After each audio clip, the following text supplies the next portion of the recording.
Welcome to the Presence Podcast. In this series, we're going to look at how we can each encounter the presence of God more effectively and how God's presence is always with us. If you're anything like me, you've had to work hard to get where you are today. At school, I remember staying up late reviewing my lessons and studying to get the grades I needed to get into the university course I hoped to enroll in. I had to work hard to develop my skills in sports that I wanted to play because my natural skills are somewhat lacking. And to make the team, I'd have to put in lots of effort practicing just to try and make the cut. So from early on, I realised that to achieve anything, hard work was required. And still, I see this in life today. To earn respect with colleagues, you have to work hard to build relationships and invest in people. To keep on top of things at work, you have to stay up late replying to emails, reviewing documents, submitting proposals. To give your kids a good opportunity in life, you've got to work hard to organise their schedules while you're still trying to manage your own personal responsibilities. And even as we seek to follow Jesus, sometimes it can feel like there are these tick-the-box requirements to meet the criteria of being a good Christian. Yet the truth is, when it comes to our relationship with God, He has given us this gift of grace through His Son Jesus, not because we've put in extra hours or because we've ticked all the right boxes or got a gold star for our church attendance. This gift of grace has been given to us freely. It's not something we have to earn. It's not something we have to work hard to achieve. Grace is freely given through faith. And the church in Galatia was struggling with this same idea. They were working hard to keep the law to earn this gift of grace. And in Galatians 2:19-21, the Message translation says this: I tried keeping rules and working my head off to please God, and it didn't work. So I quit being a lawman so that I could be God's man. Christ's life showed me how and enabled me to do it.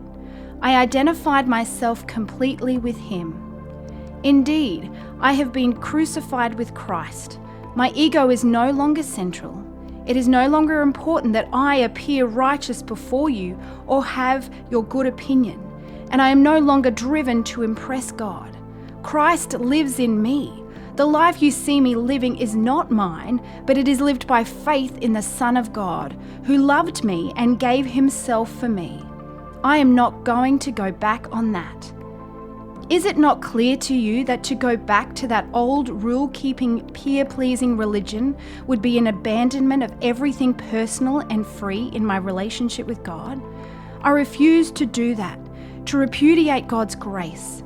If a living relationship with God could come by rule-keeping, then Christ died unnecessarily.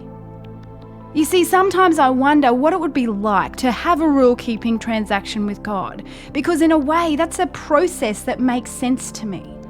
Yet in His love and mercy, God says, stop striving, stop achieving, stop succeeding, and come. Just come and receive my grace, the grace that I have freely given you through faith.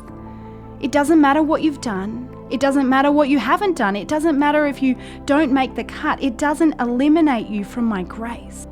Jesus, the Son of God, gave Himself for you and for me, and there is nothing we can do to earn it. The grace we have in Jesus is freely given to us. So today, as you seek to enjoy God's presence, I encourage you to stop striving, stop achieving, stop feeling the need to tick the boxes when it comes to receiving this gift of grace. It doesn't matter how hard you've worked or how many times you may have failed, you cannot earn God's grace. So instead, come as you are today and receive this gift of grace.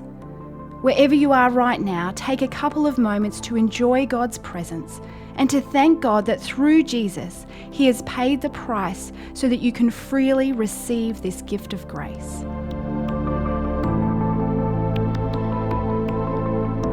Thanks for joining us today in our Presence Podcast.